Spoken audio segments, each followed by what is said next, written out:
Bonjour tout le monde, aujourd'hui vidéo un peu en retard de la co-conférence sur les anges et les guides. Du coup, on est parti, je vais répondre à toutes les questions que vous avez posées. On en a quand même 97, donc je vais essayer de les gérer autant que ce peut. Alors on commence avec Dominique qui dit: Bonjour Johanna, j'ai toujours cru que nous n'avions qu'un seul ange gardien, mais il semblerait que non. Alors combien pouvons-nous en avoir? Ont-ils chacun une mission? Je ne sais pas si c'est comme ça que l'on peut dire. Pour être avec nous, c'est-à-dire y a-t-il un ange pour un problème particulier, par exemple, un ange pour la santé, un autre pour un problème d'ordre matériel et un autre pour la spiritualité, etc. Dans ces cas, comment les reconnaître? Quelle différence y a-t-il exactement entre ange gardien et guide d'un point de vue mission et aide?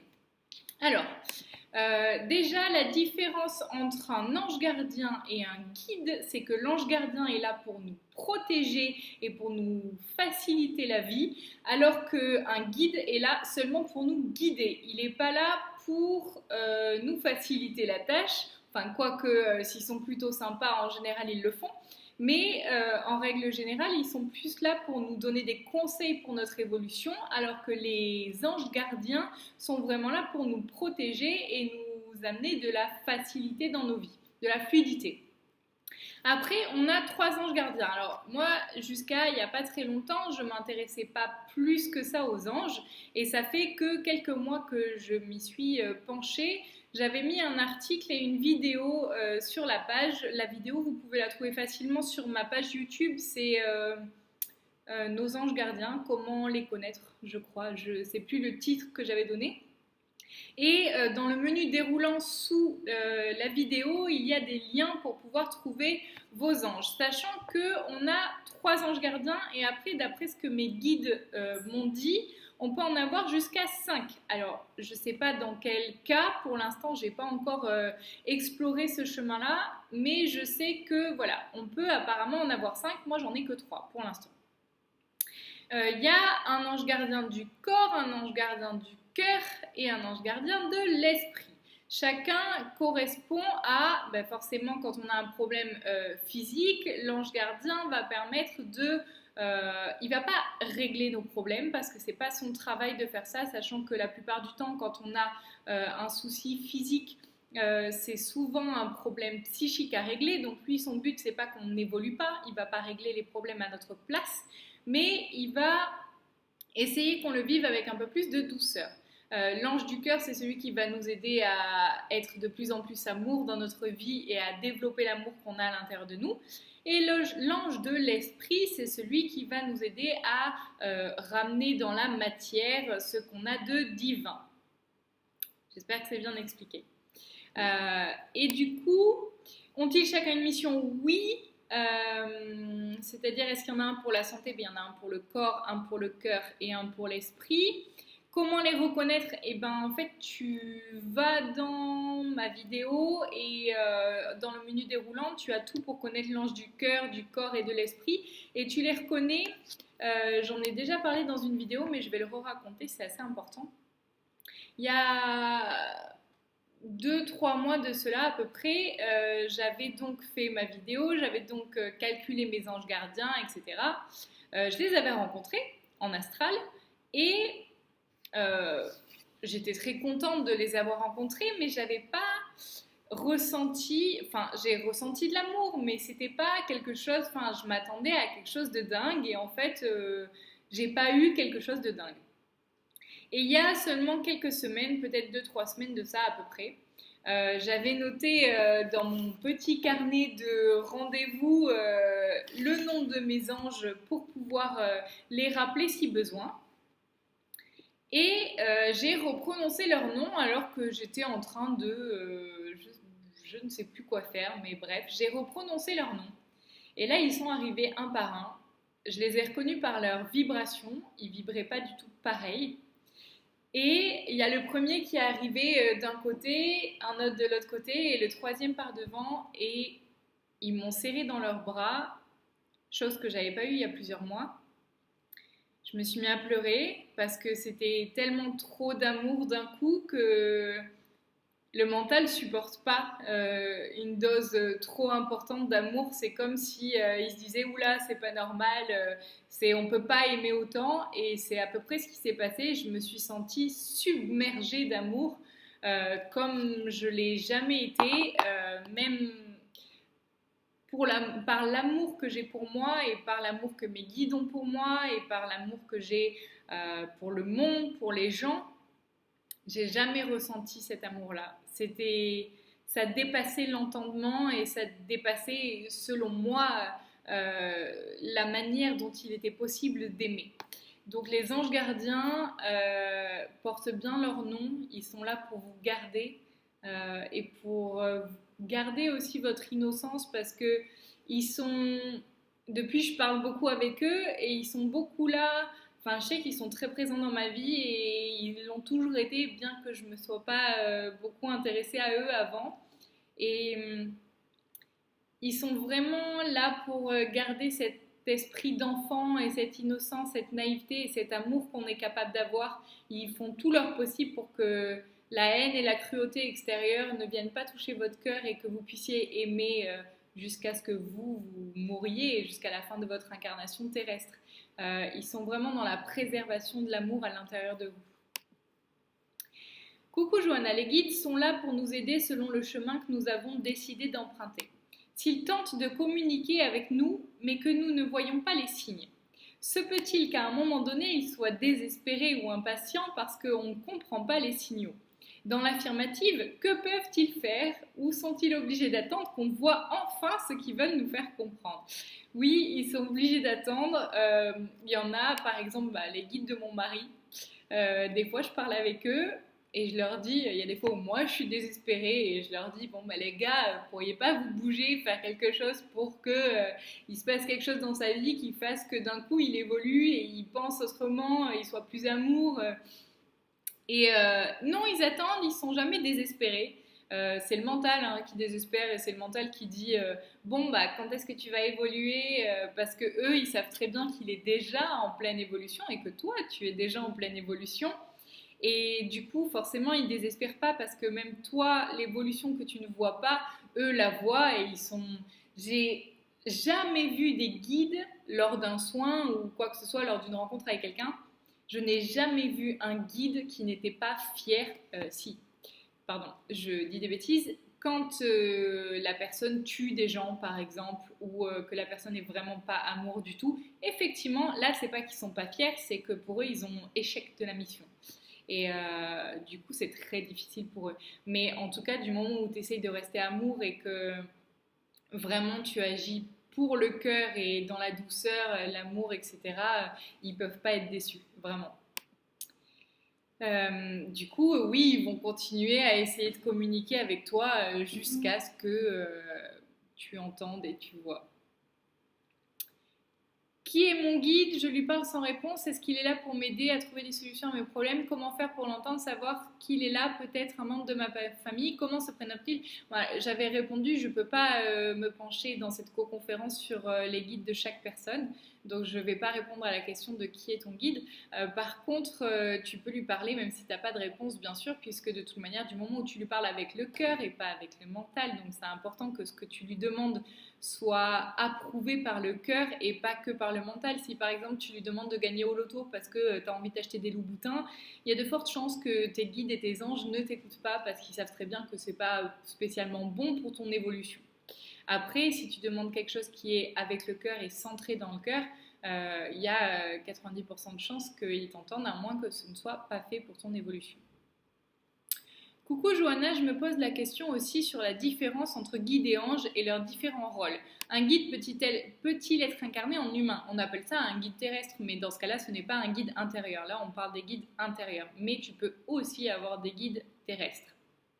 Est-ce qu'il peut être incarné en animal ou autre? À partir de quand avons-nous des guides et des anges dès ta naissance?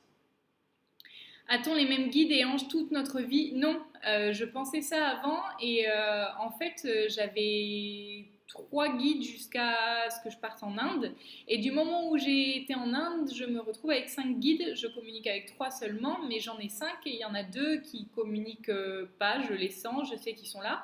Donc oui, on peut avoir plus de guides au fur et à mesure de ta vie et ils peuvent changer, bien sûr, si par exemple s'ils devaient faire qu'une partie de la mission avec toi, parce qu'il faut savoir que les guides nous aident, mais que c'est pas désintéressé, que quand ils nous aident, eux aussi, ils gagnent des points bonus, comme si en fait c'est exactement comme quand on parraine quelqu'un pour Yves Rocher. Désolée, c'est le seul mot qui m'est venu à l'esprit.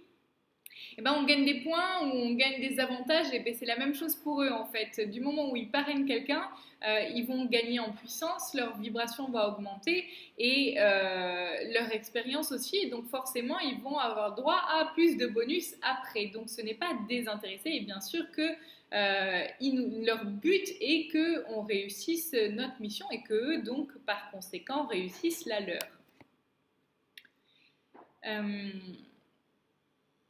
Admettons qu'un de mes guides se soit réincarné en une personne Z, si cette dernière meurt avant moi. Oui, mais alors ça, c'est des guides terrestres, donc effectivement, ce n'est pas tes guides intérieurs. Je n'aurai plus de guide ou alors il se réincarne ensuite en quelqu'un d'autre. Tu garderas toujours tes guides intérieurs jusqu'à ce que tu décèdes. Toujours. Bonjour Johanna, y a-t-il une prière, une parole ou une intention spécifique à faire pour les rencontrer ou tout du moins les sentir? Même si je leur parle, je ne ressens pas leur présence. Le seul moyen pour clairaudience, clairvoyance, sentir les guides et tout ce qui est du monde de l'invisible, c'est d'être centré dans le cœur. Et pour être centré dans le cœur, il faut domestiquer le mental. Et parce que le mental, c'est ce qui fait que tu te poses milliards de questions dans ta tête et que du coup, tu n'as jamais de calme à l'intérieur de toi. Et vu que tu n'as jamais de calme, il n'y a pas de place pour quelque chose qui pourrait vouloir venir, comme par exemple des phrases, des guides ou des conseils. Du coup, comment domestiquer le mental? Simplement en étant en pleine conscience en permanence. C'est le moyen le plus simple. Et pour être en pleine conscience, il suffit, entre guillemets encore une fois, d'être pleinement présent à ce que vous faites le plus souvent possible. Je le donne en exercice certaines fois lors des soins. Je conseille de mettre une croix sur la main, au stylo par exemple, et chaque fois que vous voyez la croix, vous revenez dans l'instant présent en disant oh, mince, c'est vrai, j'ai oublié, je suis plus à ce que je fais pleinement, que ce soit écrire un mail, faire la cuisine, qu'importe. Vous revenez pleinement à ce que vous êtes en train de faire et ça s'appelle la pleine conscience. Vous y mettez tous vos sens, c'est-à-dire que vous utilisez vos 5 sens pour être parfaitement présent à ce que vous faites. Donc, l'ouïe, l'odorat, le goût, le toucher et la vue, vous les utilisez en même temps. Au début, c'est quelque chose qui est compliqué. Ça prend du temps pour y arriver et il ne faut pas vous laisser déborder par le fait que vous n'y arriviez pas dès le premier coup. Même après des années de pratique, ça m'arrive super souvent de ne pas être à ce que je fais. Mais voilà, dès que je m'énerve par exemple et que donc je perds, mon mental reprend le dessus sur le cœur, je perds le contrôle du cœur, et ben je reviens dans l'instant présent en me demandant si ça vaut le coup que je m'énerve. D'ailleurs, on a instauré ça avec mon mari et je vous conseille de l'instaurer dans vos relations de couple, au travail, peu importe. C'est quelque chose de génial. Quand il y en a un des deux qui s'énerve, l'autre demande « Est-ce que ça vaut le coup que tu t'énerves ?»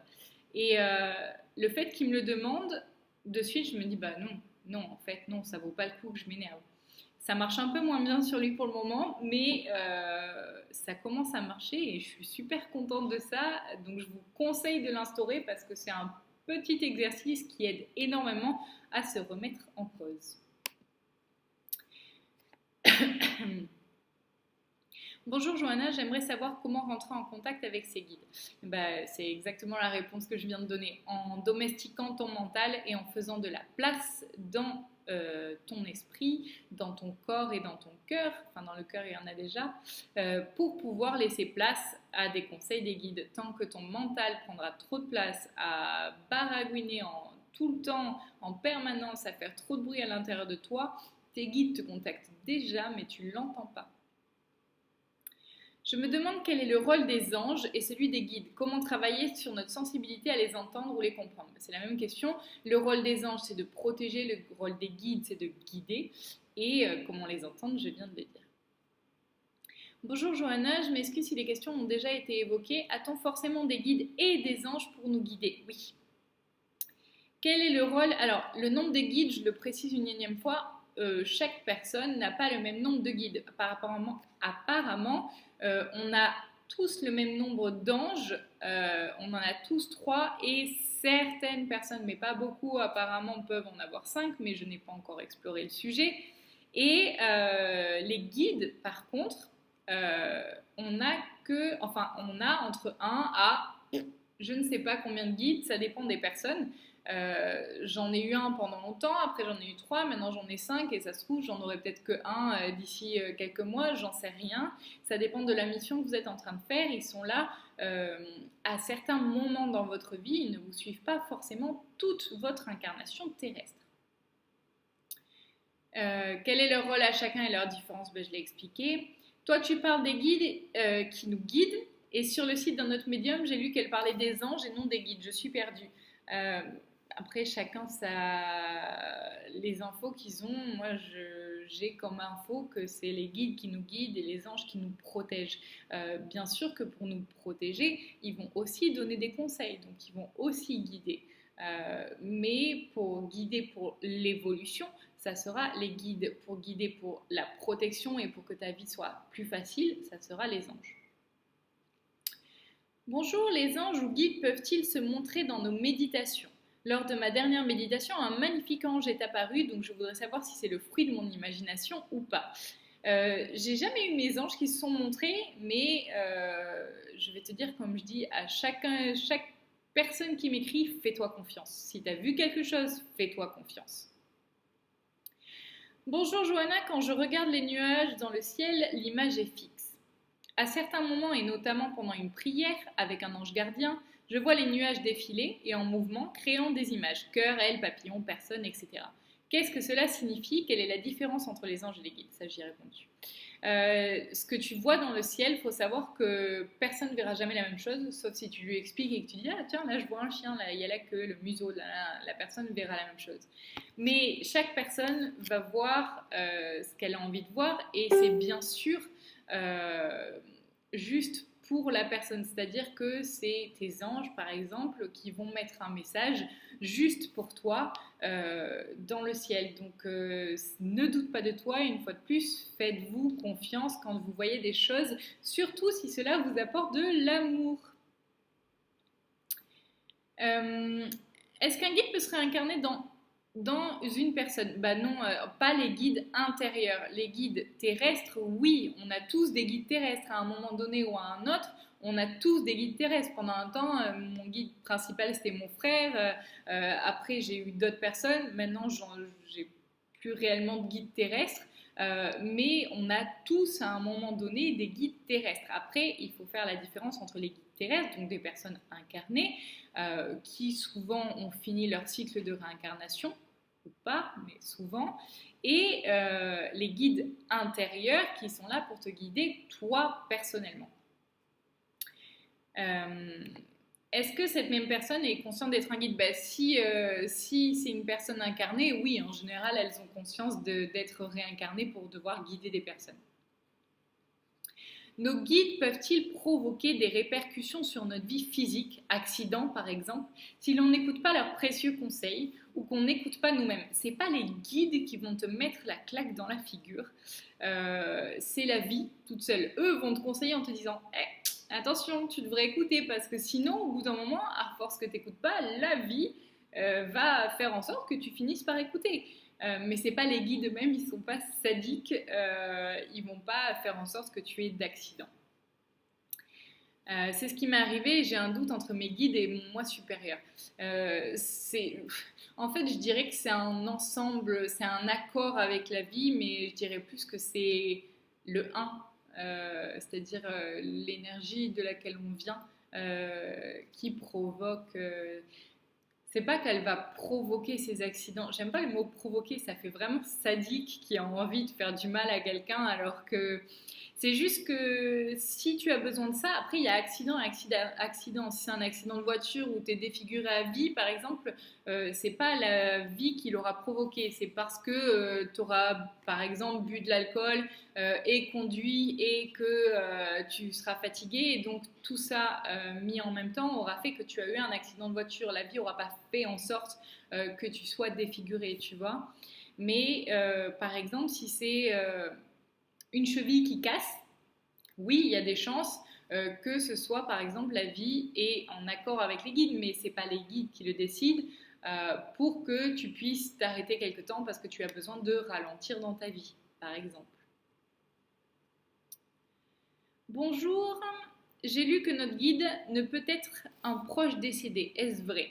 Oui, c'est vrai parce qu'en général, quand c'est un proche... Alors, j'appelle ça les guides désincarnés terrestres. C'est-à-dire que ils vont aider dans votre chemin de vie, mais ce ne sera pas un guide intérieur. C'est-à-dire que ce n'est pas lui qui va donner des conseils pour votre évolution et le fait de transmuter souffrance en amour. Les guides terrestres désincarnés peuvent être assimilés à des anges, c'est-à-dire qu'ils vont être là pour vous protéger. S'ils sont déjà montés à la lumière et qu'ils reviennent de temps en temps pour vous protéger, parce que si jamais ils sont encore dans l'astral, voire le bas astral, ils ne peuvent absolument rien faire, contrairement à ce qu'ils croient. Souvent, il y a plein de personnes, des grands-parents par exemple, qui décèdent et qui ne veulent pas partir à la lumière parce qu'ils veulent absolument rester pour leur petit-fils ou leur petite-fille. Sauf qu'en fait, tant qu'ils restent dans l'astral, ils n'ont pas assez de puissance pour pouvoir protéger les petits-enfants. Donc il faut d'abord qu'ils reviennent à la lumière, qu'ils fassent leur cheminement pour transmuter le reste de souffrance en amour. Et une fois qu'ils ont atteint des strates supérieures, ils peuvent se permettre de baisser leur vibration, de revenir sur Terre et d'aider les personnes qui sont encore incarnées. Mais ça sera des guides désincarnés terrestres, c'est-à-dire qu'ils resteront dans le plan terrestre, ils ne seront jamais aussi évolués que des guides intérieurs. Évolués dans le sens avec une vibration évoluée, ça ne veut pas dire qu'ils n'ont pas autant d'expérience. A-t-on un guide et un ange gardien? Oui, oui, on a plusieurs guides et plusieurs anges gardiens. Bonjour et encore merci pour tout ce que vous faites. Souvent, lorsque je me pose... Merci à vous d'être là. Souvent, lorsque je me pose une question spirituelle ou dans ce genre de questionnement, une réponse me vient quasi directe. Est-ce mon mental ou un guide ou un ange qui me répond? Si tu n'as pas le temps de réfléchir à la réponse que tu voudrais qui arrive, c'est un guide ou un ange. Si tu te dis, qu'est-ce qui va se passer dans ma vie au niveau de mon travail? Ah oui, je vais démissionner, je vais finir par me faire virer. Effectivement, c'est le mental qui est en train de s'imaginer des choses. Alors que si tu n'as même pas le temps de finir de te poser la question, que tu as de suite une réponse qui arrive, la plupart du temps, c'est un guide ou un ange. Attention aux entités qui se font passer pour des guides et des anges. Pour les reconnaître, il faut absolument que tout ce que tu entends passe par la passoire du cœur, c'est-à-dire que tu demandes à ton cœur si ce que tu viens d'entendre vibre juste avec toi. Et tu vas voir que si tu as des frissons d'amour ou que d'un coup tu te sens super bien et que tu te sens tout léger, tout heureux, c'est que c'est en accord avec ton cœur. Si par contre tu ne ressens rien, voire quelque chose de désagréable, c'est que la réponse que tu as reçue n'est pas amour et ne vient donc pas des strates supérieures. Bonjour Johanna, je commence depuis peu à parler et à demander des choses. C'est d'ailleurs grâce à certaines de tes vidéos que j'arrive à me guider. Par contre, je ne sais jamais trop comment nommer celui à qui je parle et je me demande si je nomme de ma manière, juste. Par moments, je dis univers le plus souvent, puis derrière mes guides et à d'autres moments mes anges, le dernier un peu moins. Dois-je en garder un seul ou les trois vont? Il s'en fiche. C'est du moment où tu es amour et que tu veux agir pour le bien, pour ton évolution et que tu t'exprimes avec le plus d'amour possible, eux, ils s'en fichent. Tout ce qu'ils veulent, c'est que tu sois amour. Donc, peu importe pour eux. Après, ça dépend ce que tu veux. Si tu veux demander quelque chose dans ta vie, par exemple, que tu veux demander, imaginons, plus d'argent. C'est à l'univers. Enfin, je te dis ce que moi je fais. Après, ça ne veut pas dire que c'est vérité, hein. Je demande à l'univers. Après, si je veux quelque chose pour mon évolution, je demande à mes guides. Et si je veux quelque chose pour me faciliter la vie, mais pas dans le sens dans la vie générale comme par exemple l'argent pourrait faciliter la vie, si je veux quelque chose, j'essaie de trouver un exemple. Euh,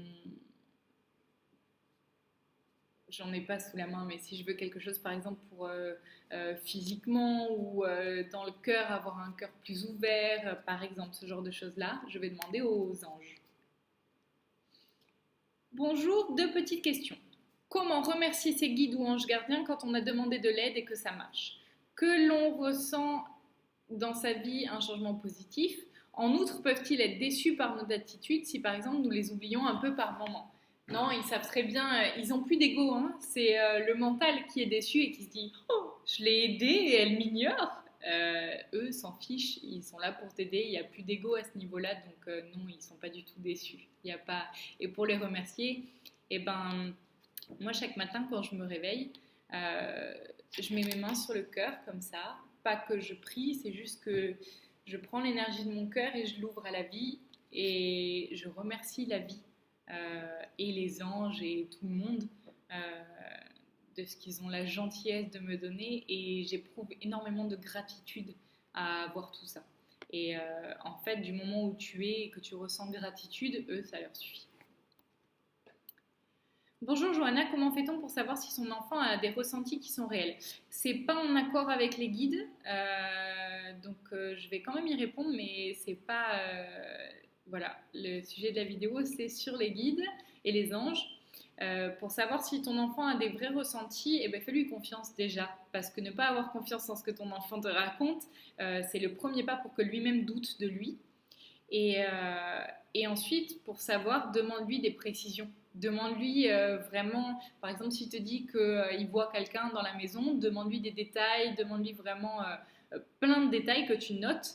Et peut-être une semaine après, tu lui redemandes ces mêmes détails. Tu vas voir que si c'est vrai, si c'est vraiment ce qu'il voit, il va te ressortir exactement la même chose. Alors que si c'est quelque chose qu'il a inventé, il ne s'en rappellera pas une semaine après et donc par conséquent, il ne pourra pas te ressortir les mêmes détails.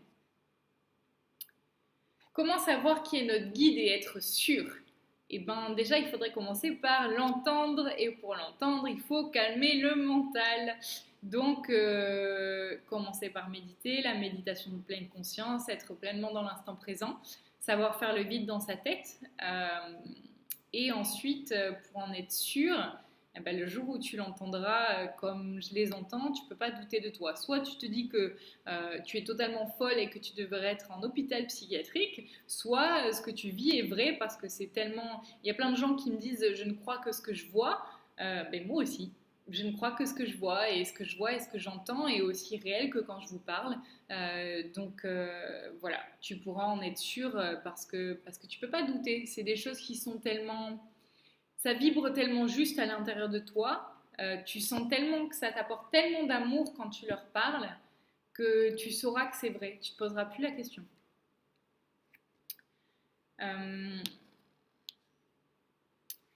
Comment savoir le nom de son guide et si c'est un proche? Ça ne peut pas être un proche, comme je l'ai dit un peu plus tôt dans la vidéo. Les proches ont besoin de temps avant de se réincarner, etc. et avant de devenir guide. Donc ça ne peut pas être un proche qui vient tout juste de décéder. Après, ça peut tout à fait être une arrière-arrière-grand-mère qui est morte il y a plusieurs dizaines d'années et qui a eu le temps de faire son travail sur elle. Mais ça ne peut pas être quelqu'un qui est mort dans les 10 dernières années, par exemple. J'ai fait plusieurs méditations dans le but de connaître le nom de mon guide. Un prénom me vient, mais comment être sûr que ce n'est pas mon mental qui me joue des tours et comment être sûr de ce qu'on ressent? Je viens juste de répondre. Si, tu vois, quand je fais les soins, au début, ça m'arrivait encore de douter un peu. Et maintenant, par exemple, quand je ne sais pas exactement à quel âge a eu lieu un blocage chez telle ou telle personne, je ferme les yeux et je me concentre sur ce que je pense être la réponse. Par exemple, si c'est un âge, je vois une liste d'âges, donc 1, 2, 3, 4, 5, 6, 7, etc. dans ma tête. Et il y en a un qui s'illumine comme si il était nourri par l'amour et je vois plus que lui en fait. Il n'y a plus de doute possible. Et fais pareil pour les prénoms. Essaye de visualiser plusieurs prénoms dans ta tête. Et si vraiment tu vois un prénom qui est super brillant et qui te saute aux yeux, alors fais-toi confiance. Que dire aux anges et aux guides pour leur envoyer de l'amour? Eh ben, essaye d'écouter déjà ce que eux te disent et ils seront super contents et tout plein d'amour si jamais tu arrives à être sur ton chemin de ta tâche de vie. Peuvent-ils nous envoyer de l'amour également? Oui, ils le font tout le temps, sans même qu'on s'en rende compte, toutes les nuits. Pas plus tard que cette nuit d'ailleurs, je me suis réveillée en pleine nuit parce que j'avais des frissons partout. Je me sentais, c'était pas désagréable, mais c'était bizarre. J'avais l'impression d'être grippée, mais comme si c'était agréable. Je sais pas comment le décrire autrement que ça. J'avais vraiment des frissons, j'avais l'impression d'avoir de la fièvre, mais en même temps, c'était des frissons comme les frissons qu'on a quand on est sur la plage en plein été au soleil. C'est des frissons comme si le corps recevait de la chaleur d'un coup. Et c'était les guides qui étaient en train de me recharger par rapport à l'événement de samedi où j'ai trop travaillé. Et du coup, j'étais très fatiguée. C'est pour ça que je n'ai pas pu faire la conférence. Et donc, ils m'ont rechargée en pleine nuit pour pouvoir être en forme aujourd'hui. Donc, bien sûr qu'ils envoient plein d'amour. Et en accord, ils travaillent en accord. Les guides et les anges travaillent ensemble. Et pas que eux d'ailleurs, avec aussi les personnes, les guides désincarnés terrestres. Comment développer notre écoute et réception de leurs infos? La pleine conscience. Et savoir faire la différence avec son mental et son cœur, ça je l'ai expliqué. Où vivent les anges et les guides? Ils vivent dans l'astral, mais dans des strates bien plus supérieures que celles qu'on peut voir en général. Dans un rêve, j'ai cru rencontrer 3 guides et ils étaient occupés par un événement, une réception et défilé. C'était pas comme un souvenir. L'un, type moine chinois, avait l'air plus haut gradé que les autres. Ouais, c'est possible que tu les aies vus en rêve, c'est fort probable puisque la nuit, la plupart du temps, on sort de notre corps et on va à la rencontre soit de nos personnes chères disparues, soit de nos guides, etc. En général, on cherche des petits détails pour notre évolution et pour notre évolution générale et l'évolution quotidienne aussi. Quand on a par exemple un blocage dans notre vie et qu'on est vraiment bloqué, que le mental ne trouve pas la solution, en général, notre part divine, enfin notre nous, en fait, on revient à la source la nuit, enfin dans les strates supérieures, pas réellement à la source, pour pouvoir trouver des réponses. Bonjour Johanna, à la sortie d'un rêve, au moment de me réveiller, j'ai entendu une voix dans ma tête, mais c'était une langue inconnue. Était-ce un guide? Pourquoi cette autre langue? En général, les guides, ils s'expriment dans notre langue, mais ça m'est arrivé il y a un bon bout de temps. J'ai un de mes guides qui parle égyptien. Et quand on parle ensemble, on parle juste la langue commune à tous les êtres qui sont, enfin à toutes les sources d'énergie. Et par contre, lui, quand il était dans une de ses vies, de son vivant, il parlait égyptien. Et je me suis surprise, et mon mari m'a surprise quand on était encore à Paris, où j'étais couchée sur le ventre, j'étais accoudée comme ça dans le lit, relevée, et je parlais a priori égyptien, alors que je n'ai jamais appris ça de ma vie. Donc, c'est possible que ce soit un guide qui t'ait parlé dans une autre langue, mais je sais que, enfin en tout cas pour mon expérience, il m'a parlé dans cette langue-là parce que c'était la langue que nous parlions quand nous nous connaissions dans cette vie-là. Donc c'est que je l'ai parlé à un moment donné aussi. Voilà, donc ça peut être un guide et ça peut aussi être une entité, simplement un défunt qui a besoin de parler et qui est perdu. Ça peut être deux choses, soit un guide, soit une entité perdue et qui n'a pas encore trouvé la langue universelle. Donc ça peut être tout l'un ou tout l'autre. Après, sans avoir plus de détails, ça va être difficile de te donner une réponse sûre. Sinon, quelquefois, au moment de m'endormir, j'ai des images qui apparaissent dans ma tête et qui n'ont rien à voir avec le fil de mes pensées. Ça apparaît comme des images mots. Est-ce des messages des guides de mon moi supérieur, d'autres entités ou simplement le début d'un rêve? C'est pas le début d'un rêve, ça m'arrive aussi. Je vois des visages de gens que je ne connais pas et je vois leur histoire. Et c'est pas du tout des rêves, c'est pas le début d'un rêve, c'est des messages. Je sais pas, par contre, je saurais pas te répondre, tu vois, je veux pas dire de bêtises. Je sais pas si c'est les guides, les anges ou ton toi supérieur. Ça peut être tout en même temps. Et c'est des infos en général, en tout cas de ce que j'ai pu remarquer pour mon cas, c'est des infos qui me servent plus tard. J'ai vu pas mal de gens qui sont venus me voir en soins après, et ce sont des gens avec qui j'ai eu des difficultés, des gens qui ont été assez difficiles à soigner par exemple. C'est comme si mon soi me prévenait de, tu vois, tu vas devoir rencontrer cette personne, va chercher les infos en haut cette nuit avant que la personne arrive dans ta vie, comme ça sera plus simple. Donc je dirais quand même, en tout cas pour mon cas, après je sais pas pour le tien, ça dépend de ce que tu vois, je dirais que c'est le soi, mais je ne suis pas sûre à 200%. Autre question, les guides et les anges communiquent-ils entre eux? Si oui, dans quel but? Et quels sont leurs liens? Oui, bien sûr qu'ils communiquent entre eux et leur but c'est que tu évolues, tout simplement. Donc, quels sont leurs liens? Pas grand-chose. Ils peuvent s'être connus comme étant, par exemple, si tu as gardé les mêmes guides et les mêmes anges dans plusieurs vies, il y a des chances qu'ils se connaissent et que donc ça fasse plusieurs vies qui bossent ensemble avec toi. Mais après, ils n'ont pas forcément des liens familiales, comme on dirait, avec des mots humains. Les guides ont-ils tous terminé leur cycle de réincarnation ou sont-ils en attente de réincarnation également? Non, non, ils ont tous terminé leur cycle de réincarnation. Quand tu es un guide intérieur, parce que quand tu es un guide terrestre ou quand tu es un guide... Les guides terrestres, normalement, sont censés, de ceux que je connais, avoir terminé leur cycle d'incarnation, mais pas tous, il y a des exceptions. Et par contre, pour être un guide intérieur, oui, il faut forcément avoir terminé son cycle de réincarnation. Parce que t'imagines si t'es pas assez amour et que tu conseilles un truc pas amour à ton élève, c'est pas très top. Est-il possible de ressentir une sorte de manque dans cette vie, dû à l'absence d'incarnation d'un de nos guides? Une sorte de manque, mais aussi beaucoup d'amour. Non, c'est pas par rapport au guide. Ça peut être... dans ton cas, en plus, j'entends des guides que c'est ta sœur qui s'est pas réincarnée et il te manque une partie de toi parce que vous étiez super proches dans l'autre vie.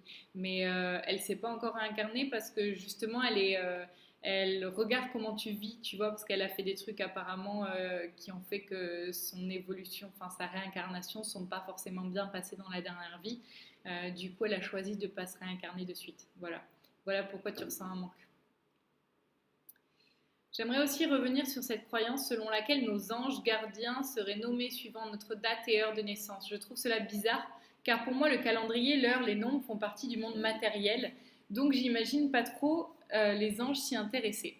Mais je me trompe peut-être, est-ce que tout cela a son importance dans le monde spirituel? Si oui, que se passe-t-il dans le cas où la naissance est déclenchée? Il n'y a pas de hasard, il n'y a jamais de hasard. Si un enfant naît tel jour, telle heure, c'est parce qu'il doit naître tel jour, telle heure. Il y a des enfants qui naissent après terme, il y a des enfants qui naissent bien avant terme, et c'est jamais un hasard. Donc oui, ça a son importance, et oui, l'ange du corps est déterminé en fonction de ton heure et ta date de naissance. Les autres aussi, c'est un peu plus compliqué. Je t'encourage à regarder la vidéo que j'ai sur ma chaîne YouTube, où dessous il y a dans le menu déroulant tous les liens pour trouver ces 3 anges gardiens. Quand il m'arrive de demander quelque chose, j'appelle tout le monde à la rescousse. Ange, guide, être de lumière, intelligence infinie. J'ai du mal à m'y retrouver, alors j'appelle tout ça. Est-ce que c'est correct? Parce que je ne sais pas trop le rôle de chacun. Tu peux faire ça parce que de toute manière ne viendra que celui qui est concerné. Donc continue à appeler tout le monde, au moins tu es sûr d'avoir le bon. Mais sache que voilà, les guides, c'est pour ton évolution de réincarnation. Les anges, ça va être plus pour te protéger et te faciliter la vie. Les êtres de lumière, de toute manière, les anges et les guides sont des êtres de lumière. L'intelligence infinie, c'est le 1. Tu peux aussi, mais alors lui, il est loin derrière, quoi. Enfin, loin devant plutôt. Donc, je pense que dans tous les cas, t'as beau appeler tout le monde, c'est les anges et les guides qui viennent. Bonjour Johanna, est-ce que les anges et les guides utilisent les mêmes moyens de communication comme les formes de nuages, les chiffres, les plumes, etc. Ou chacun utilise une méthode différente? J'ai également lu que les anges avaient une odeur, exemple jasmin, que nous pouvons sentir lorsqu'ils sont présents. Est-ce vrai? Ça ne m'est jamais arrivé, je dirais plus que c'est les défunts en général qui ont une odeur.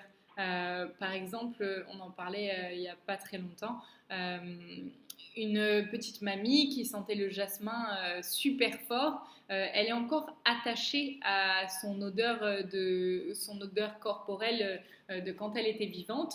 Et donc, par conséquent, elle va la garder, c'est un choix de sa part.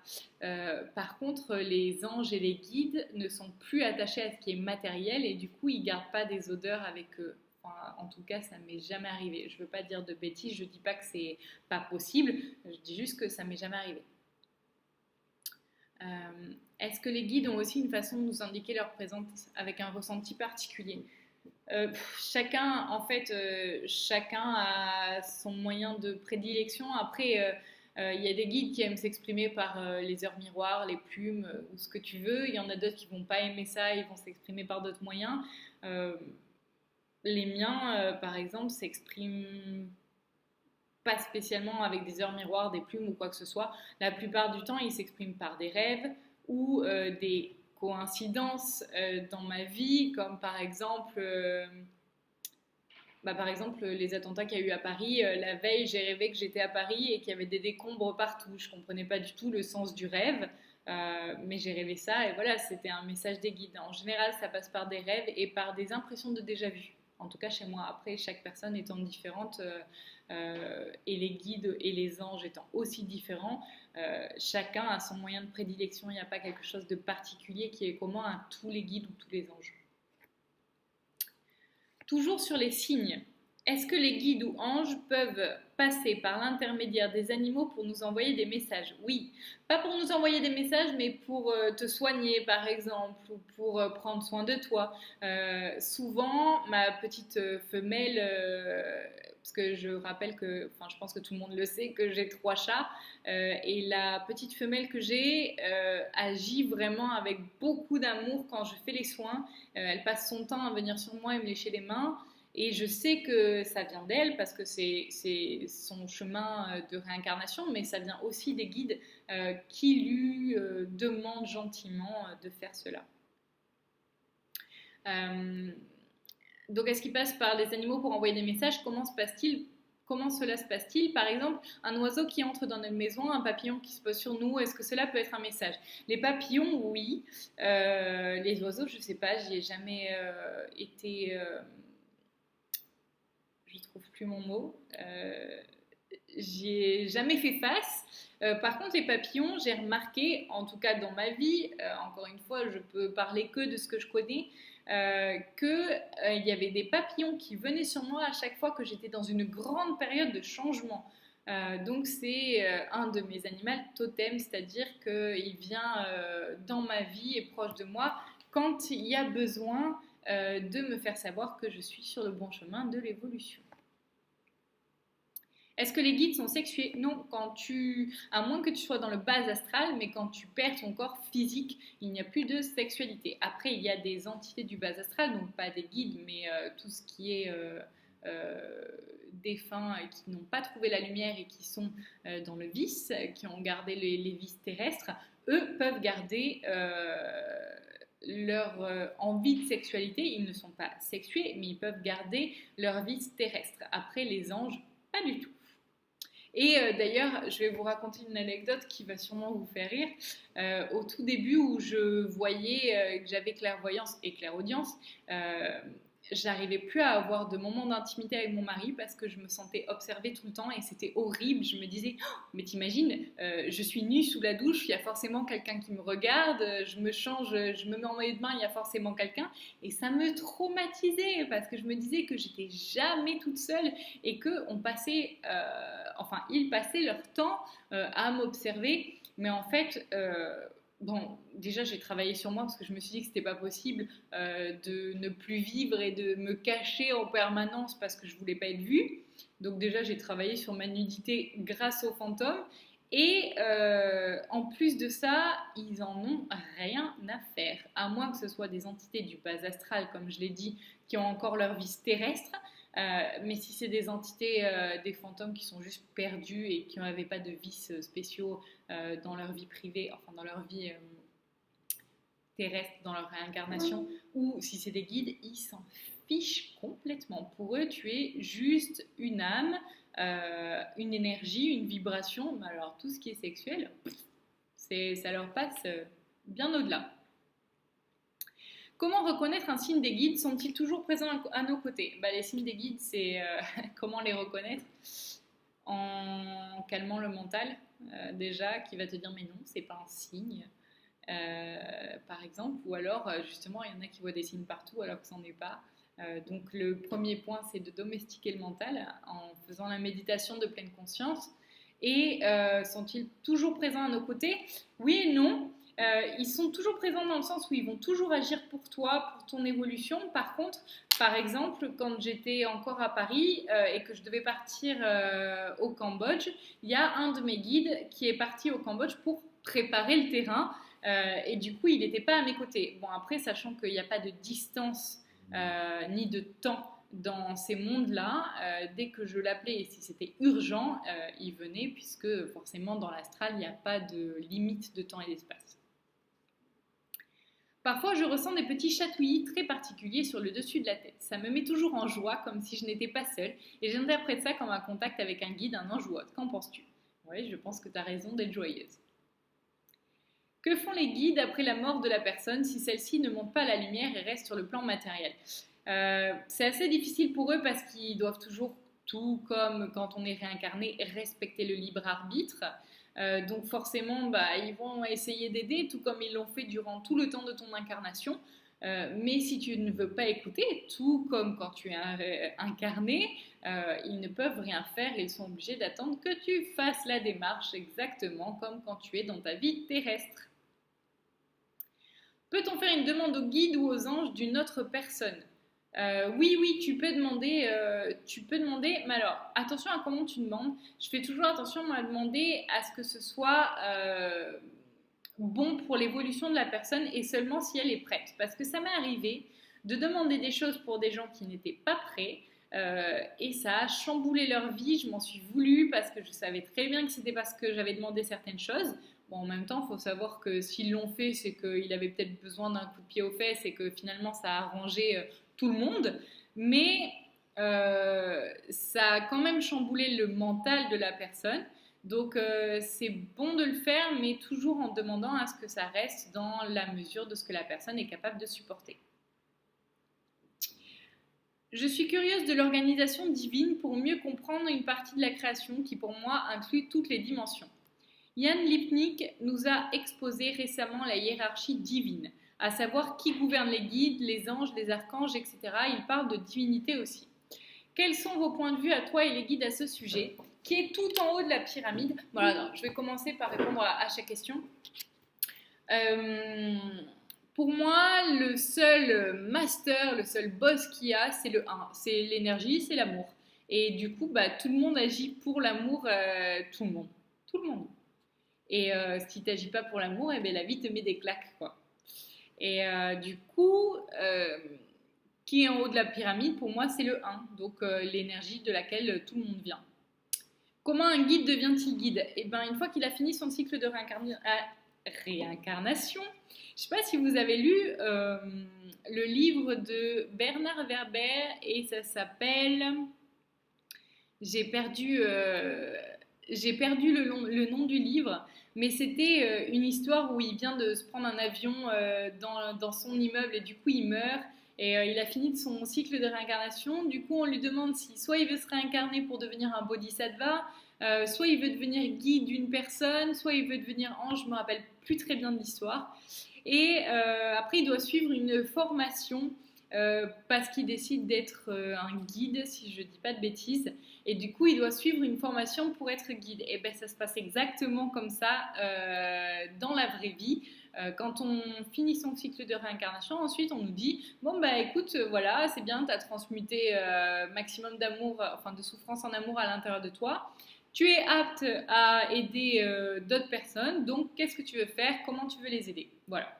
Et ensuite, en fonction de ta réponse, tu dois suivre un processus particulier.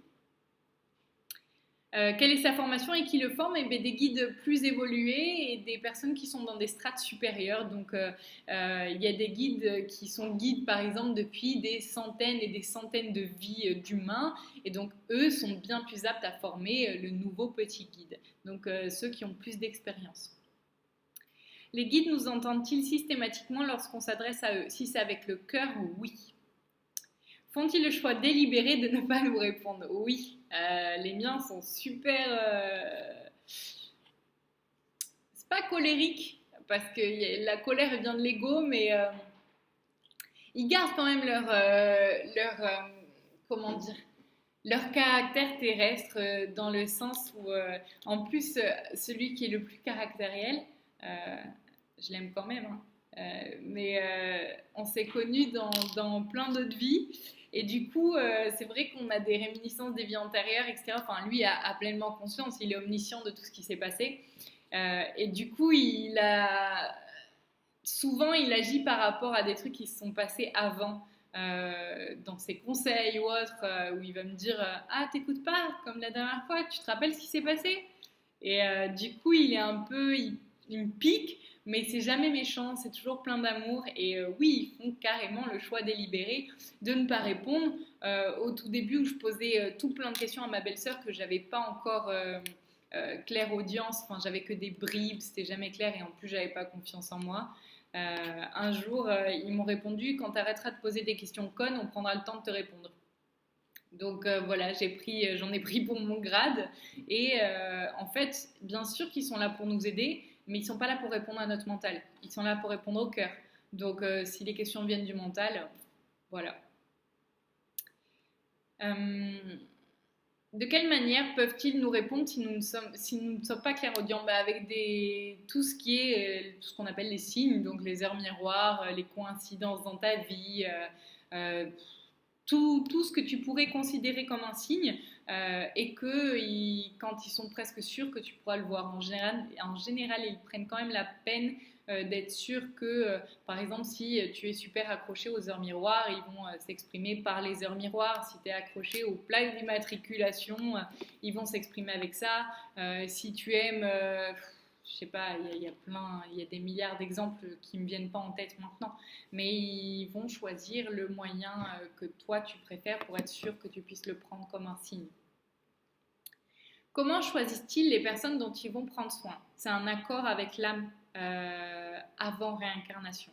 C'est-à-dire que, par exemple, mon guide qui parle égyptien était le guide de mon frère dans d'autres vies. Et dans cette vie-là, mon ancienne guide a choisi d'être le guide de mon frère et celui de mon frère a choisi d'être mon guide à moi parce que on l'a choisi en accord alors qu'on n'était pas encore réincarné, en se disant que ça serait le plus simple, que c'est comme ça qu'on évoluerait le plus et que pour cette vie-là, pour la mission et la tâche de vie qu'il y avait à faire, ça serait le plus approprié.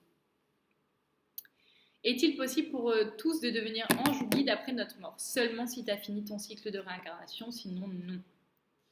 Comment pouvons-nous être sûrs que nous ne sommes pas dans l'interprétation lorsque l'on reçoit un message? On ne peut jamais être sûr. Le meilleur moyen, c'est toujours d'arriver à domestiquer le mental avec amour et pas avec violence ou colère. Parce que, enfin, le problème, c'est que c'est la confiance en soi et la vibration que tu reçois. Par exemple, maintenant, quand je reçois, lors des soins, par exemple, lorsque je reçois des infos des guides, ça m'arrive encore d'aller dans un chemin où je me dis ah non, je vibre pas amour, donc c'est que c'est pas le bon chemin et c'est que mon mental est venu mettre son petit grain de sel. Alors que si je suis vraiment centrée dans le cœur et que je suis le chemin du cœur, j'ai tout le temps plein de frissons et je me sens vraiment en accord en fait avec la vie, tout simplement. Et tu sens tout l'amour qui revient à toi parce que tu as pris le choix et que tu as pris la vision du cœur. Donc, si tu vois un signe que tu interprètes comme un signe avec le cœur, tu vas recevoir plein de frissons. Tu vas sentir au fond de toi que c'est quelque chose, que oui, c'est un signe. Alors que si c'est le mental qui interprète, tu n'auras pas la même sensation de bonheur et d'amour et de légèreté. Il faut vraiment apprendre à écouter les sensations à l'intérieur de soi. Je pense que c'est vraiment comme ça qu'on apprend à faire la différenciation entre le mental et le cœur. Sont-ils nos aïeux ou nos proches décédés? Nous connaissent-ils bien? C'est des personnes des vies antérieures, souvent, mais pas tout le temps, mais la plupart du temps, 99% du temps, c'est des gens que tu as connus dans des vies antérieures, pas forcément la dernière, pas forcément celle d'avant, mais peut-être celle d'avant il y a très longtemps, et c'est des personnes qui font partie de ta famille d'âme. Donc oui, ils te connaissent très très bien, bien mieux que toi. Lorsqu'une crise de foi, période durant laquelle on a envie de lâcher la spiritualité et de revenir à une vie normale, ah oui, de foi dans le sens, pardon, je pensais à la crise de foi quand on a mangé trop de chocolat, parce qu'on doute, puisqu'on galère dans tous les domaines de sa vie et qu'on se sent bloqué dans sa vie spirituelle, les anges et guides se doivent-ils de nous encourager à poursuivre avec des signes, etc. Ou à cause du libre arbitre, ils ne peuvent rien faire et attendre que ça passe, si ça passe. Ils peuvent t'encourager, mais dans ton cas, ils le feront pas parce que ils savent très bien que c'est que passager et que c'est le petit mental qui est revenu sur le devant et que petit mental va finir par repartir derrière. Donc ils le feront pas parce qu'ils savent très bien que tu es guidé de manière terrestre assez pour que le mental reste pas sur le devant. Coucou, est-ce qu'un guide est toujours une personne avec qui nous avons été amour dans une autre vie? Non, non, du tout, du tout. Enfin, amour, dans le sens où c'est pas une personne avec qui tu t'es toujours bien entendu et avec qui tu as été toujours super proche. C'est juste une personne qui te connaît bien et avec qui tu évolues rapidement et bien et de manière stable. C'est-à-dire une personne avec qui nous étions proches ou en bon terme, ou il peut être une personne repentie, c'est-à-dire une personne avec qui c'était pas vraiment amour. Oui, ça peut être le cas. C'est pas forcément une personne avec qui tu t'es toujours bien entendu, c'est une personne avec qui tu évolues et qui, bien sûr, agira pour ton évolution et pas contre toi. Un ange peut-il être un centaure avec des ailes, bien sûr? J'en ai aucune idée. Je suis pas super branchée centaure et mythologie.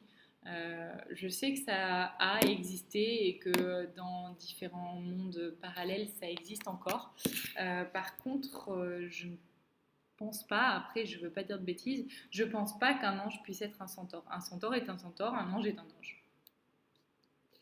Il m'arrive de voir des visages de personnes de différentes nationalités défiler devant mes yeux. Sont-elles des anges ou autres? Non, c'est des personnes décédées. C'est la réponse qu'on vient de me donner pour toi.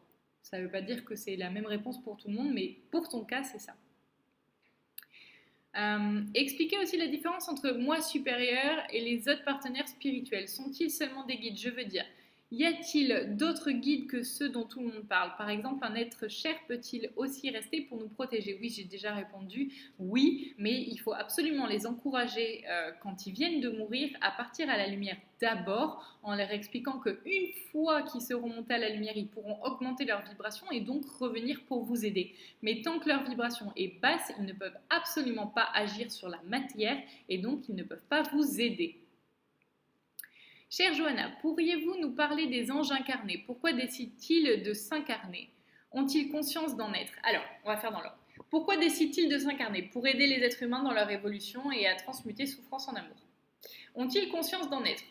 La plupart, oui, pas tous. Et après, il y en a plein qui pensent être des anges et qui n'en sont pas du tout.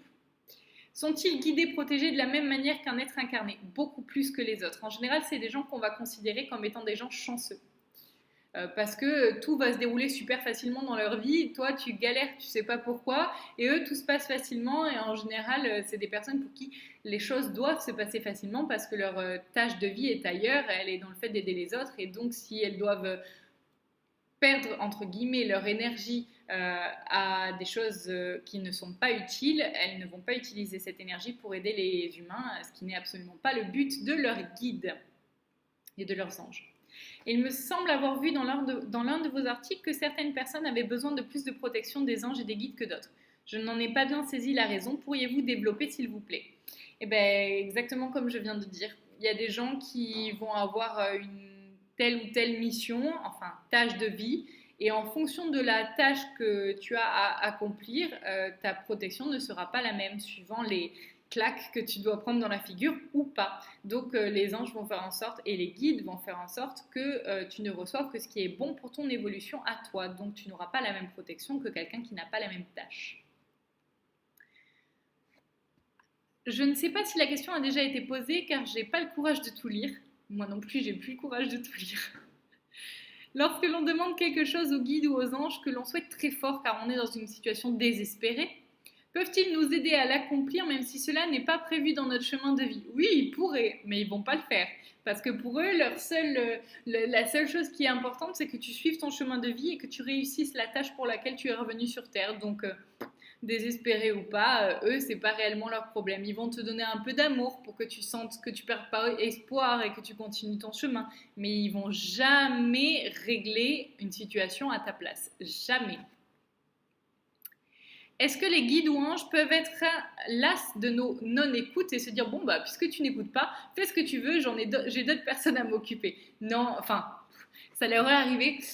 Une fois, je me suis fâchée entre guillemets avec un de mes guides parce que il répondait pas à mes questions et que mon mental pensait que ces questions étaient tout à fait justifiées et qu'il devait répondre. Et du coup, je leur ai dit, je lui ai dit, c'était à l'époque où je pensais avoir qu'un guide. Je lui ai dit, bah, c'était là pour ça, tu me sers à rien, donc tu sais quoi, je m'en fous d'avoir un guide, j'ai plus besoin de toi. Et ben pendant plusieurs semaines, il me répondait plus. C'était pas dans le sens, je l'ai compris après coup, sur le moment je me suis dit ah ouais, t'es plus censé avoir d'ego et regarde comment tu réagis.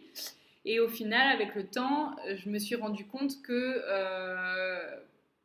il avait réagi comme ça pour me faire comprendre que j'avais pas du tout été amour dans ma façon de réagir.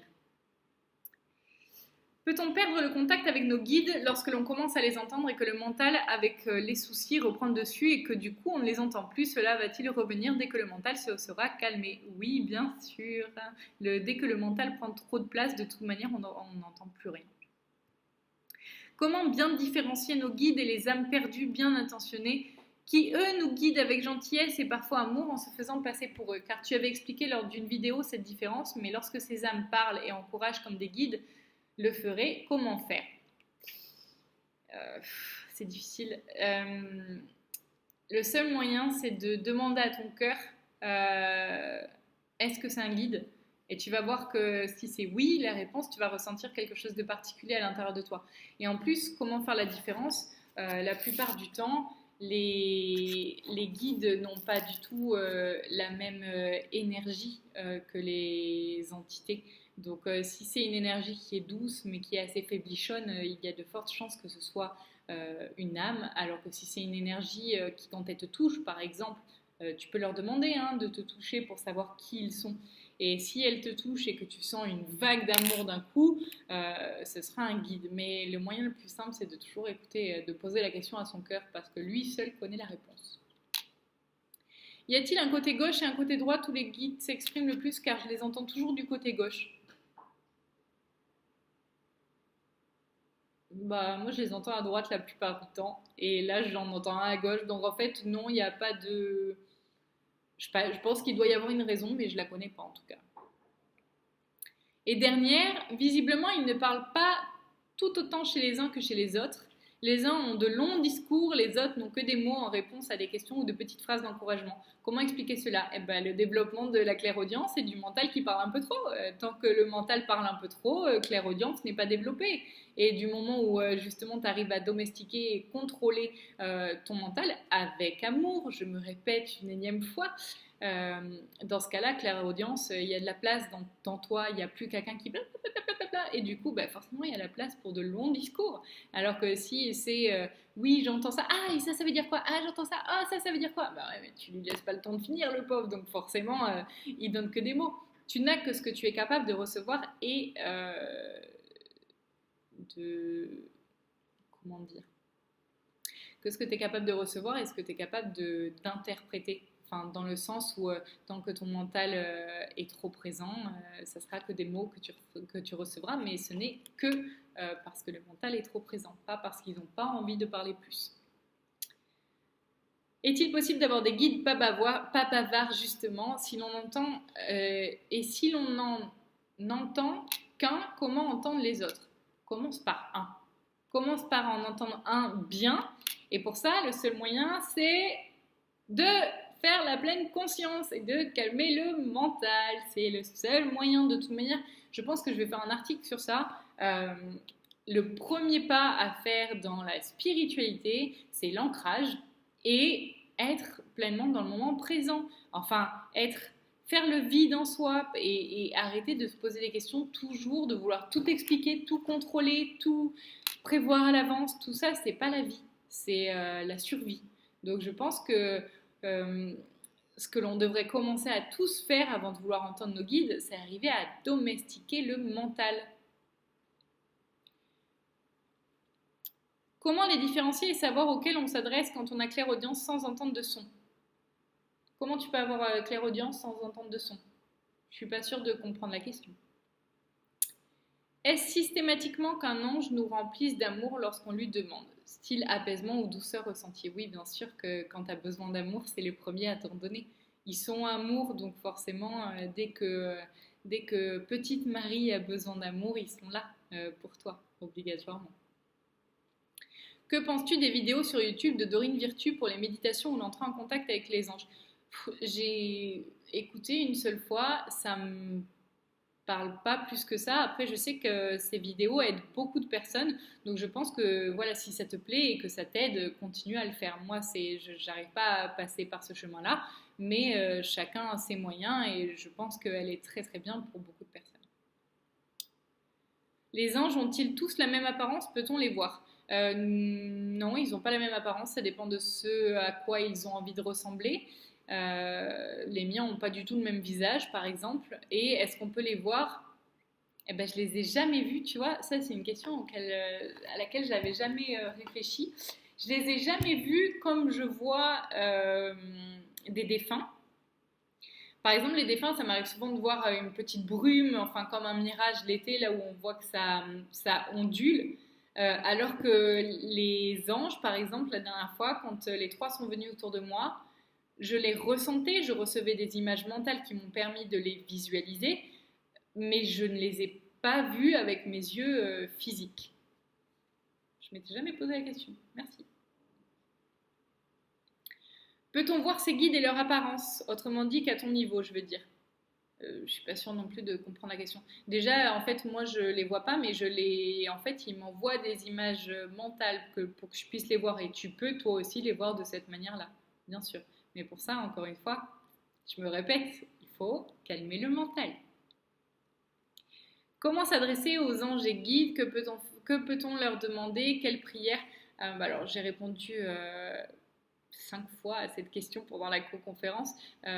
Comment s'adresser à eux avec le cœur? C'est le seul moyen qui marchera. Si tu demandes quelque chose qui vient du mental, ça ne sera jamais répondu. Il n'y aura jamais de réponse.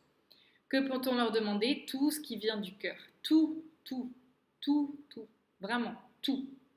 Du moment où on a les yeux qui voient, j'avais fait un article là-dessus, c'est-à-dire de voir souffrance derrière les actes d'autrui et donc être amour. Du moment où on a les yeux qui voient, les mains ouvertes et le cœur ouvert, alors tu peux tout demander à tes guides parce qu'ils savent très bien que tu es là pour agir pour l'amour. Et eux, c'est tout ce qu'ils veulent. Quelle prière? Je fais jamais de prière. Je sais qu'il y en a. On m'en a transmise d'ailleurs il n'y a pas très longtemps à propos de mes anges. Ce sont des prières que j'ai trouvées très très belles. Après, je les utilise pas parce que moi, apprendre une prière par cœur, c'est vraiment le truc qui ne m'intéresse pas.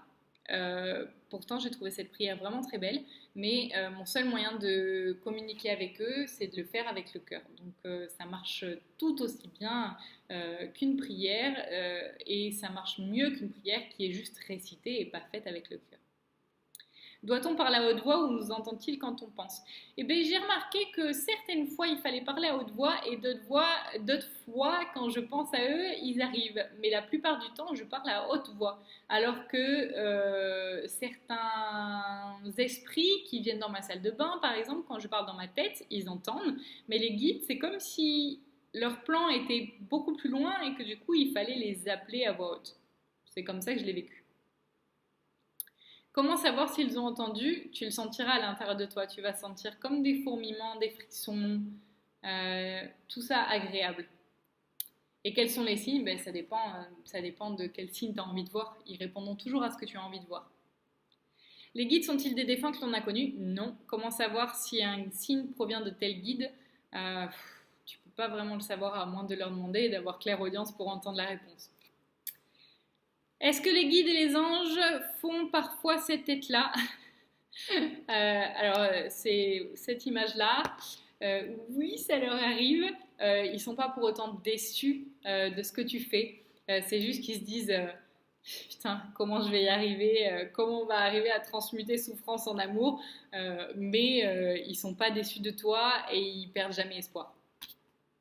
Peuvent-ils être désespérés et fatigués? Ils peuvent être agacés et fatigués, effectivement. C'est pour ça, j'ai expliqué que c'est pour ça que mon ancienne guide, enfin une de mes anciennes guides, est maintenant avec mon frère parce qu'il a une vie plus calme.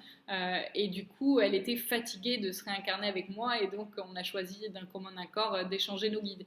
Donc oui, ils peuvent être fatigués. Euh, Est-ce qu'ils peuvent être fatigués et agacés qu'on ne reconnaisse pas leurs messages de la même manière que l'on est désespéré de ne pas les reconnaître? Non.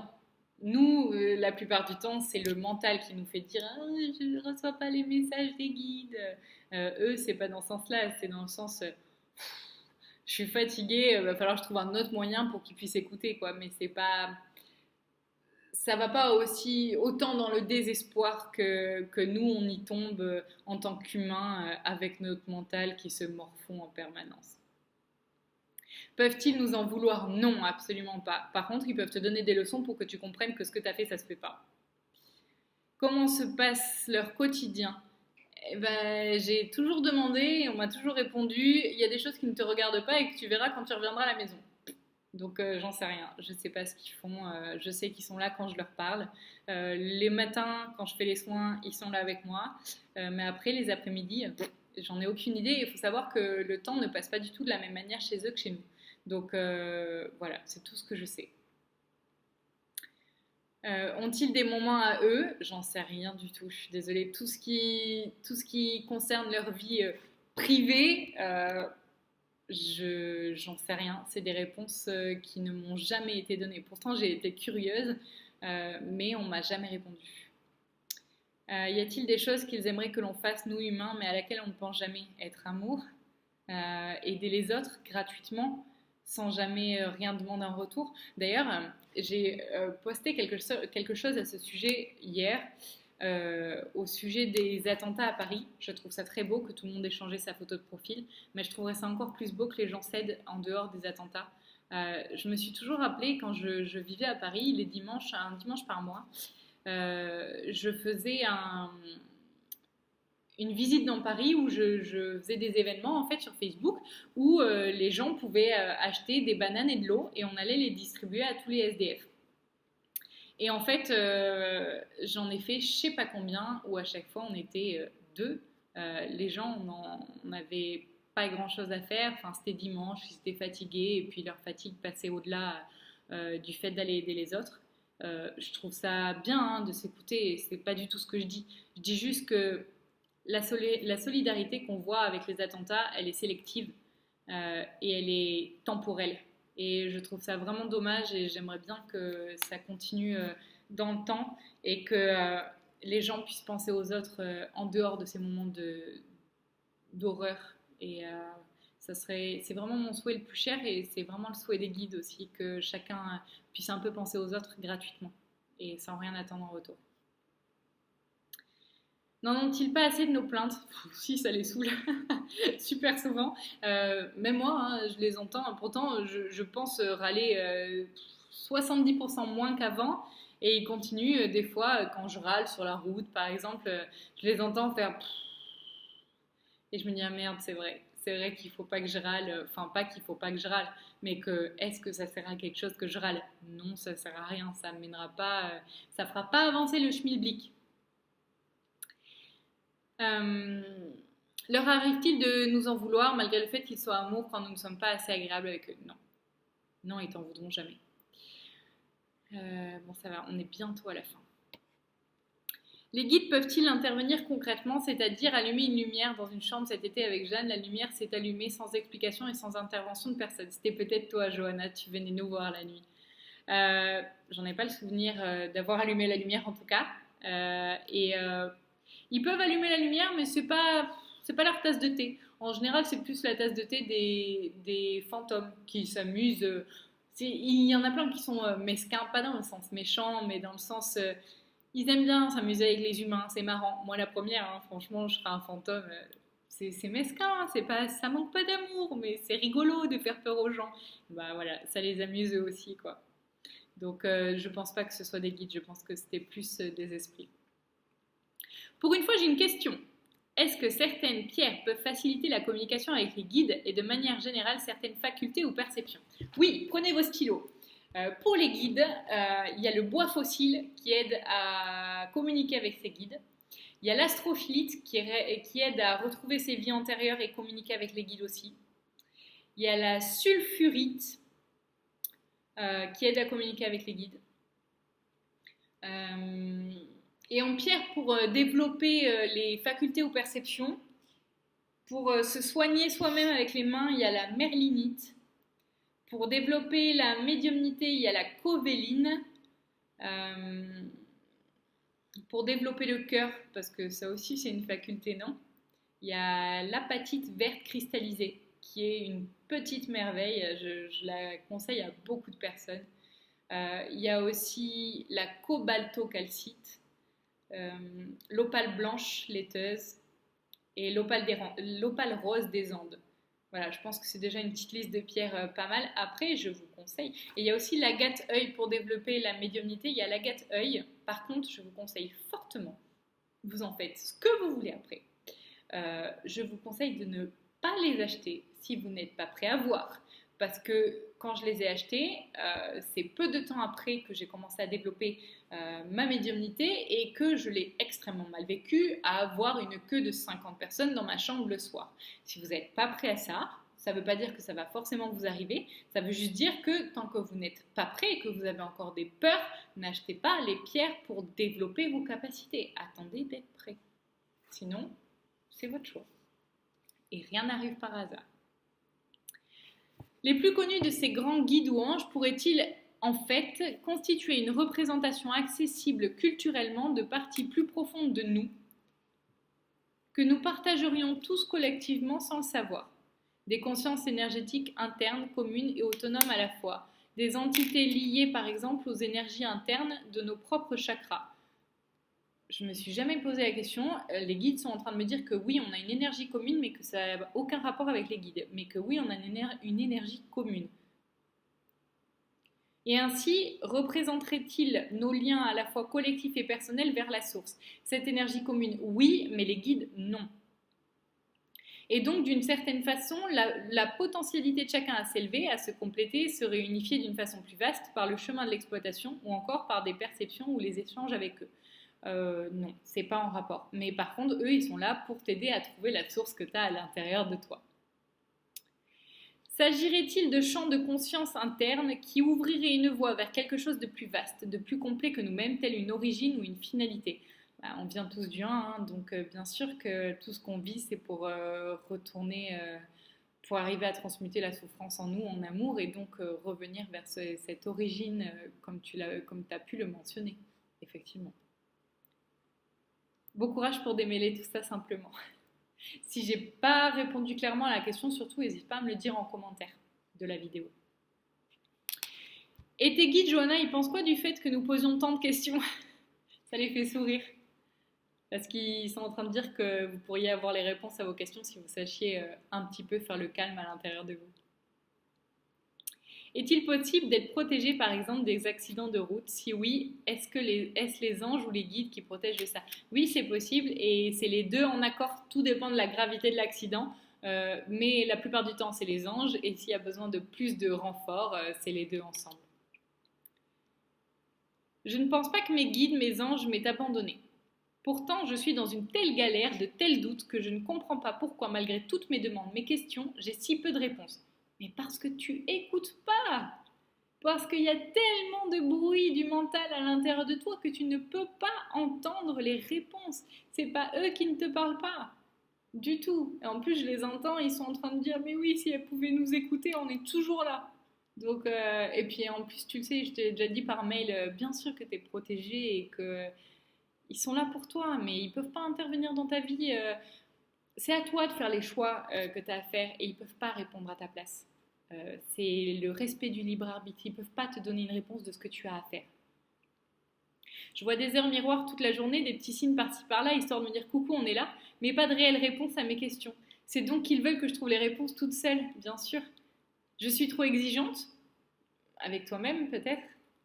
Je donne ici un cas perso, désolé, mais je pense qu'il peut s'appliquer à beaucoup de monde en demande. Merci d'avance.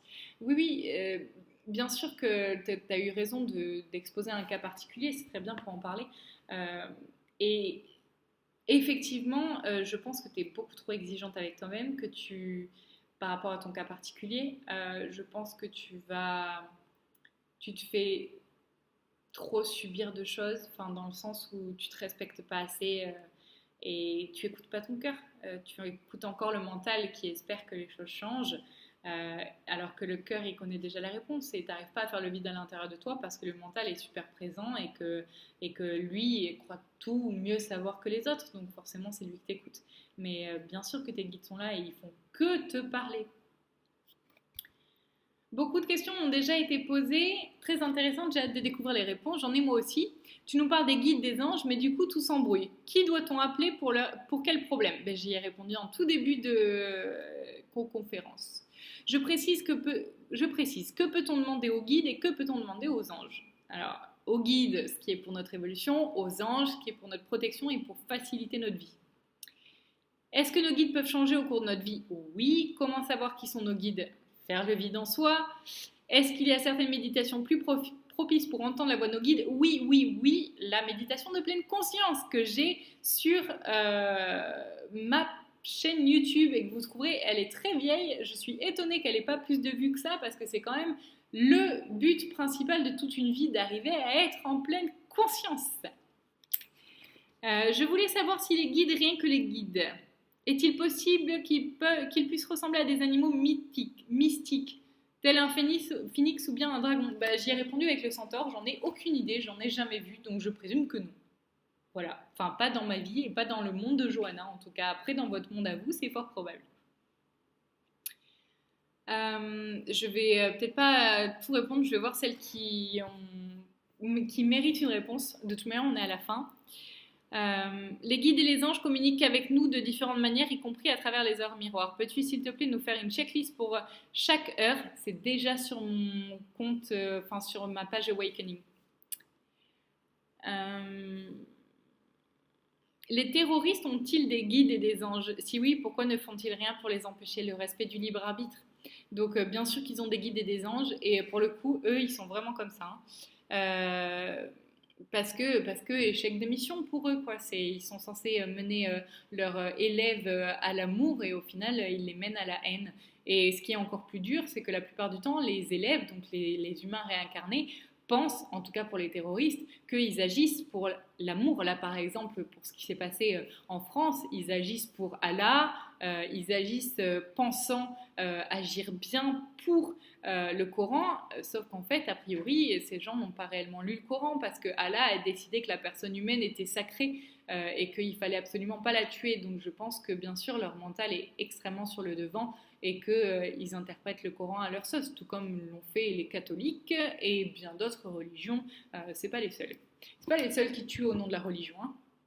Faut pas l'oublier. L'ange de la mort existe-t-il? Si oui, quel est son rôle? Oui, il vient chercher les personnes qui viennent de mourir, tout simplement. C'est de les accompagner vers la mort. Après, il y en a qui, tout comme les autres anges, il est obligé de respecter le libre arbitre. Et si la personne qui vient de décéder n'a pas envie de le suivre jusqu'à la lumière, et cette personne reste dans l'astral, dans le bas astral.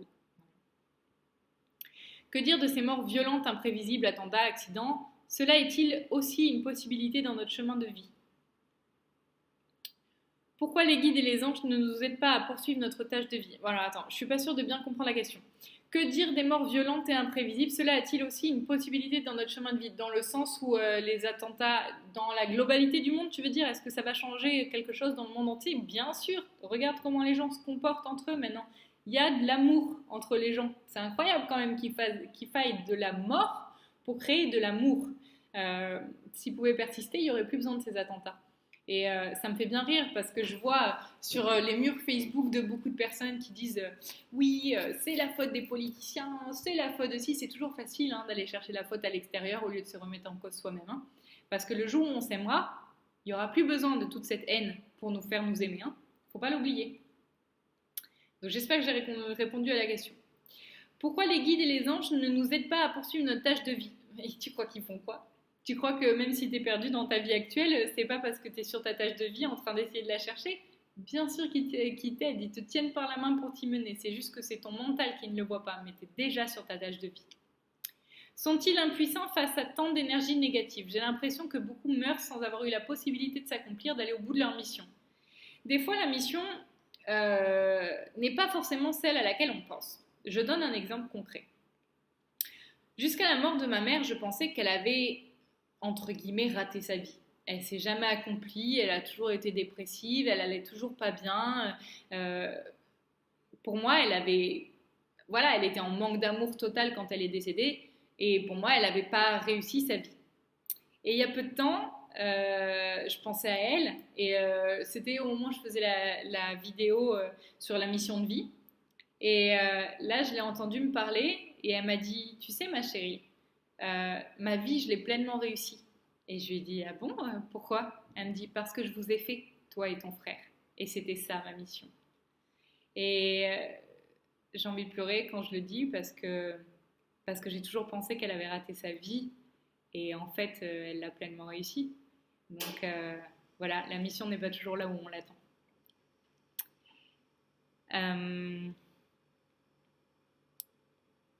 Je pense, ne voyez pas le mal dans ce que je vais dire et pardon si j'arrive pas à m'exprimer, le mal est là pour faire apparaître le bien. Je suis totalement d'accord. Je pense que l'évolution est nécessaire à ce niveau, pas des montées comme celle-ci afin d'unir par des montées comme celle-ci afin d'unir plus de monde, comme dit plus haut, chacun son libre arbitre. Choisissons notre voie. Je suis entièrement d'accord. Pour la vie, elle a déjà fait un article, d'accord hein. Bon alors là, je vais essayer de... Parce qu'il y avait plein de questions qui étaient toutes mélangées, je vais essayer de les... Lorsque l'on fait une expérience de mort imminente, comme j'ai pu la vivre à 24 ans, se peut-il que nous rencontrions nos anges à ce moment-là? Bien sûr qu'il y a de grandes chances que tu aies vécu cette expérience pour justement pouvoir voir et croire en quelque chose. Il y a de fortes chances.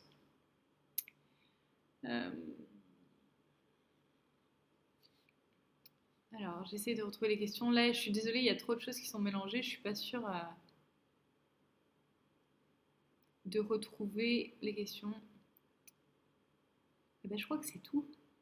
Elles étaient mélangées sur la fin. Je suis désolée, entre Ghislaine et Cécile, vous avez fait un dialogue trop long où j'arrive plus à trouver quelles sont les questions. Du coup, je vais m'arrêter là.